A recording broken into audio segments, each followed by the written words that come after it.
జై శ్రీమన్నారాయణ 2025 సంవత్సరం ఈరోజు మనకి రథసప్తమి. రథసప్తమి అంటే తెలుగు రాష్ట్రాలు అందరికీ తెలిసిన విషయమే. హిందువులకి అందరికీ అన్ని మతాల వాళ్ళకి కూడా రథసప్తమి అంటే అందరికీ తెలిసిందే. ఆ సూర్య భగవానుడు జన్మించినటువంటి రోజు, అతని పుట్టినరోజు రథసప్తమిగా చేసుకుంటాం. అలానే మాఘమాసంలో వచ్చేటువంటి సప్తమి తిథిన సూర్య భగవానుడు ఉద్భవిస్తాడు కాబట్టి ఆ రోజున రథసప్తమిగా భావిస్తాం, రథసప్తమి చేసుకుంటాం. ఈ రథసప్తమి రోజు 4వ తారీఖు అవ్వటం విశేషం, ఫిబ్రవరి 4వ తారీఖు అవ్వటం మరి విశేషం. అలా ఎందుకు అంటే ఈ ఫిబ్రవరి 4వ తారీఖు మంగళవారం అవుతుంది కాబట్టి సూర్య భగవానుడికి మంగళవారం అలానే ఆదివారం అంటే చాలా ఇష్టం. అలానే మనకి ఈ రథసప్తమి రోజు సప్తమి తిథి 4వ తారీఖున ఉదయం 3:45 వచ్చింది. అలానే మనకి 5వ తారీఖు వరకు కూడా ఈ సప్తమి తిథి అనేది కొనసాగుతుంది. ఆ రోజున మనకి అశ్విని నక్షత్రం కూడా ఒకటి ఉన్నది.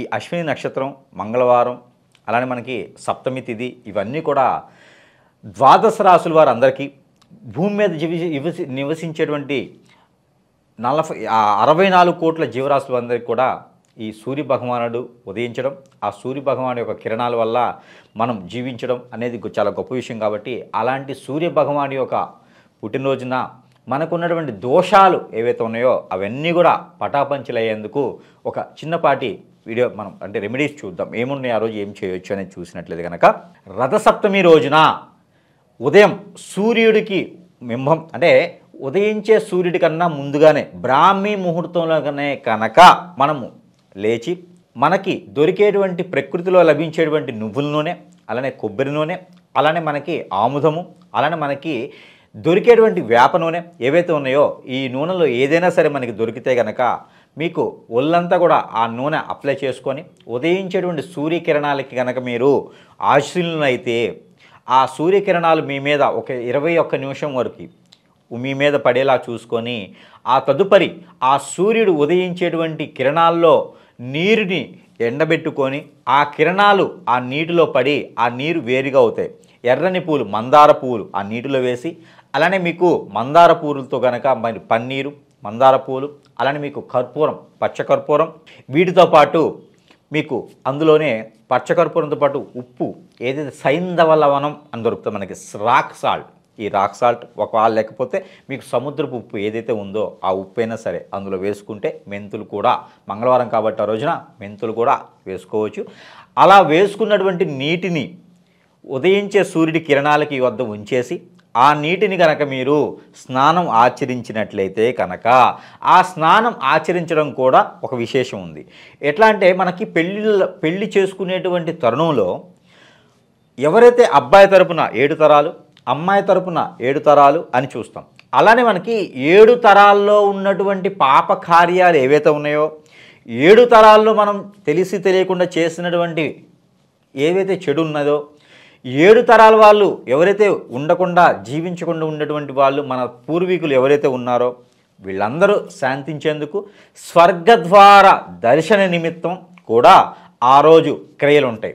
ఏమంటే ఆ 7 తరాల వాళ్ళు కూడా అందరూ బాగుండాలి అనుకొని ఆ 7 తరాలు రానున్నటువంటి తరాలు కూడా మనకు అనుకూలంగా బాగుండాలి, అన్ని తరాలు కూడా ఏ రుమ్మతులు లేకుండా నరదిష్టి నరకోశ ప్రభావం రాకుండా అలానే బ్లాక్ మ్యాజిక్ లాంటివి మీ జోలు రాకుండా ఉండేందుకు ఆ సూర్య భగవాను యొక్క ప్రతిబింబించేటువంటి నీటిలో స్నానం ఆచరించడం గొప్ప విశేషం. అయితే ఆ రోజున చిక్కుడు ఆకులతో స్నానం అనేది మన పూర్వం నుంచి వస్తుంది.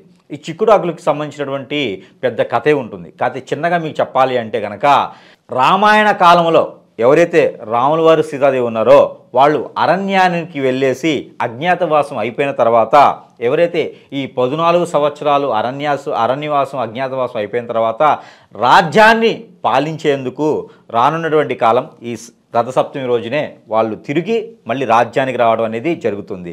రాజ్యానికి వచ్చినటువంటి ఎవరైతే యుగపురుషుడు రాజ్యానికి వచ్చినటువంటి ఎవరైతే రారాజు ఈ రాముల వారు కావచ్చు సీతాదేవి కావచ్చు వారందరూ కూడా ఈ చిక్కుడాకులతో స్నానం ఆచరించుతారు. ఎందుకు అంటే వాళ్ళ పూర్వీకులు ఏవైతే ఉన్నారో వాళ్ళు చేసినటువంటి కర్మల వల్లనే వీళ్ళు అడవిల పాలు వెళ్ళారు అని చెప్పేసి ఒక కథలో ఉంటుంది. ఆ రామాయణంలో అయితే వాల్మీకి రామాయణంలో ప్రత్యేకంగా రాసి ఉంటుంది ఇందులో. అలానే మనకి స్కంద రామాయణంలో, అలానే వివేక రామాయణంలో కూడా ఇది మీకు కనపడుతూ ఉంది. గొల్ల రామాయణంలో కూడా ఇది మీకు కనపడుతూ ఉంటుంది. అయితే ఆ కాలంలో చిక్కుడాకులతో 7 చిక్కులాకులతో కనుక మనం స్నానం ఆచరించాలి. అవి అలా తల మీద ఒకటి, షోల్డర్స్ మీద, ఇలాగ మీకు ఎక్కడైతే జాయింట్స్ ఉంటాయో ఆ జాయింట్స్ మీద పెట్టుకొని మీరు స్నానం ఆచరించినట్లయితే కనుక అటు 7 తరాలు ఇటు 7 తరాలు అన్నీ బాగుంటాయి, అన్ని రకాల రుమ్మతులు తొలగిపోతాయి అని ఒక మన నమ్మకం ఉంది. కాబట్టి ఆ మేర చిక్కుడాకులతో స్నానం ఆచరించడం, అలానే రావి పళ్ళు లేదా రావి ఆకులు గనక మీరు తీసుకొచ్చుకొని స్నానం ఆచరించవచ్చు. రావి పళ్ళ చూర్ణం కనుక ఈరోజు మీరు ఆ సూర్య భగవానుడికి, ఉదయించే సూర్యుడు భగవానుడికి ఎదురుగా చూపించేసి, అలానే మీకు ఆ రావి చూర్ణం కనుక మీరు సేవించినట్టయితే మీరు బాదం బంక, ఆ రావి చూర్ణము, అలానే మీకు పటిక బెల్లం ఏదైతే కండ చక్కెర ఉంటుందో లేదా హనీ తేనె ఏదైతే ఉంటుందో అది ఒక మిశ్రమం ఫలితం. అంటే ఒక 10 గ్రాముల సుమారు కనుక మీరు సేవించడం మొదలుపెట్టినట్టయితే మగవారిలో ఆడవారిలో ఉన్నటువంటి రుమ్మతులు తొలగిపోయేసి భార్యాభర్తల మధ్యన అన్యోన్యత పెరుగుతుంది. అలానే పిల్లలు పుట్టేందుకు కూడా సహకరిస్తుంది. ఏదైనా ఆరోగ్య సమస్యలు పిల్లలు పుట్టకుండా ఉన్న వారికి ఇలా చేయొచ్చు. పెళ్ళి అయిన వారికి మాత్రమే చేయాలి ఇది. ఇలా ఆచరించడం ద్వారా, అలానే రథం ముగ్గు అనేది మనం చిక్కుడు గింజలు అలానే చిక్కుడు కాయలతో కూడా రథాన్ని ముగ్గు వేసి ఆ రథం ముగ్గు మీద ఆ సూర్య భగవాన్ యొక్క చిత్రపటం పెట్టేసి ఆ సూర్య భగవానుడికి గోధుమలతో కానీ జొన్నలతో చేసినటువంటి పదార్థం, తీపి పదార్థం, బెల్లము లేదా చెరుకు రసం వేసి ఆ గోధుమ పిండి లేదా గోధుమలతో, గోధుమ రవ్వతో చేసినటువంటి పదార్థాలు ఏవైతే ఉన్నాయో అవి నైవేద్యం పెట్టడం ద్వారా మీకు ఉన్నటువంటి గ్రహరీత్యా దోషాలన్నీ తొలగిపోయేసి, అలానే మీకున్నటువంటి జాబు కావచ్చు, జాబుల వెసులుబాట్లు, ఆర్థిక స్థితిగతులు అన్నీ ఉండేలాగా ఆ శని భగవాన్ యొక్క కృపా కటాక్షాలు కూడా మీ మీద ఉండేందుకు. ఎందుకంటే శని భగవానుడికి రవి భగవానుడికి పడదు, వాళ్ళిద్దరు కూడా తండ్రి కొడుకులు అనమాట. అలానే రవి భగవానుడి కనుక ఎవరైతే రథసప్తమి రోజున కనుక పూజిస్తారో, అలానే ఈ రథసప్తమి రోజున రవి భగవానుడి అంటే భక్తి శ్రద్ధలతో కనుక మీరు పూజించినట్లయితే ఆ ఒక శని భగవానుడి మీద ఉన్నటువంటి మీ మీద చెడు దృష్టి ఉందో అవి తొలగిపోయేలా చేస్తాడు. హనుమానుడు అలానే రవి భగవానుడు ఇద్దరు ఫ్రెండ్స్. కొన్ని ప్రాంతాల్లో అక్కడ ఉన్నటువంటి ఆలయాల ప్రకారంగా అక్కడ మనకి బ్రహ్మోత్సవాలు కూడా, మినీ బ్రహ్మోత్సవాలు, చిన్నపాటి బ్రహ్మోత్సవాలు కూడా జరిగేటువంటి కాలం ఉంటుంది. ఏదైనా విష్ణు ఆలయంలో దర్శనం చేసుకోండి లేదా అమ్మవారి ఆలయంలో దర్శనం చేసుకోవచ్చు. అయితే ప్రత్యేకంగా రథసప్తమి రోజున ఎవరికి పూజించాలనేది రవి భగవానుడు పూజిస్తే మంచిది. అలానే రవి భగవానుడితో పాటు భూలోకంలో ఉన్నటువంటి ప్రతి దేవునికి కూడా ఆ రోజు రవి భగవానుడు అన్ని దగ్గర ఉండడు కాబట్టి, ఉదయించే సూర్యుడే మనకి రవి భగవానుడు కాబట్టి ప్రతి ఒక్కరు కూడా ఉదయించే సూర్యుడికి ఆజ్ఞ, నీళ్లు ఆర్జన పోయండి. అది ఎలా మనం అనుకున్నట్లుగానే నూనె రాసుకొని ఆ ఉదయించే సూర్యుడి కిరణాలు నీటిలో పడిన తర్వాత ఆ స్నానం ఆచరించేసి ఉదయించే సూర్యుడికి 7:30 లోపున 4వ తారీఖున 7:30 లోపు ఆ ఉదయించే సూర్యుడికి నీళ్లు ఆజ్ఞ ఇచ్చినట్టయితే గనక మంచి జరుగుతుంది. రవి భగవానుడికి చేసేటువంటి మనము పూజ అలానే చేస్తే మరీ మంచిది. అలానే ఒక 7 కొబ్బరికాయలు కానీ, ఒక 5 కొబ్బరికాయలు కానీ విష్ణు ఆలయం కానీ, శివాలయం కానీ, లేదా అమ్మవారి ఆలయంలో కానీ సమర్పించినట్లయితే మరీ మంచి జరుగుతూ ఉంది. ఆ సూర్యుడు భగవాన్, ఉదయించే సూర్యుడు భగవానికి కూడా మీరు ఇంట్లోనే ఆ సూర్యుడికి నమస్కారం చేసుకొని మీరు ఆ కొబ్బరికాయలు సమర్పించుకోవచ్చు. కానీ ఆ సమర్పించినటువంటి కొబ్బరికాయలు ఏవైతే ఉన్నాయో అవి తినడానికి పనికిరావు. ఏదైతే మనకు దోషాలు ఉన్నాయో ఆ దోషాలు తొలగిపోయేందుకు మాత్రమే కొబ్బరికాయలు కాబట్టి ఆ కొబ్బరికాయలు అందులో వదిలేయటం, ఏదైనా నీటిలో వదిలేయటం మరీ మంచి జరుగుతుంది. కాబట్టి కొబ్బరికాయలు రవి భగవానుడు సమర్పించిన ఓన్లీ నైవేద్యం మాత్రమే స్వీకరించాలి తప్పితే కొబ్బరికాయలు మళ్ళీ మీరు తీసుకోవడానికి పనికిరాదు, అది గుర్తుపెట్టుకోవాలి. అలానే మీరు ఆ రవి భగవానుడికి ఆజ్ఞించేటువంటి నీటిలో 7 ఎండిమిరపకాయ గింజలతో పాటు నీరు ఇలా పోసుకుంటూ ఆజ్ఞ ఇచ్చినట్లయితే కనుక పిల్లల్లో ఉన్నటువంటి ఆరోగ్య సమస్యలు, పిల్లల్లో మైండ్ ఎదగలేనటువంటి వాళ్ళు కూడా ఎదగదానికి ఉంటుంది. కాబట్టి ఆ మేర మీరు ప్రయత్నం చేయండి. అయితే మనం చివరిగా ఈ యొక్క సప్తమి తిథి 4వ తారీఖున ఉదయం 3:45 మొదలయ్యేసి ఉంటుంది. కాబట్టి మీరు ఈ పూజలు, ఈ ఒక హోమాలు ఏమైనా ఉంటే కూడా చేసుకోవచ్చు. ఆ రోజు చక్ర సిద్ధి స్నానం కూడా చేసుకోవచ్చు. ఆ రోజున ఆరోగ్య సమస్యలు ఉన్నవారు, పిల్లలు, పెద్దలు అందరూ కూడా కుల మతాలకి విభేదంగా చేసుకుంటే మరీ మంచిది.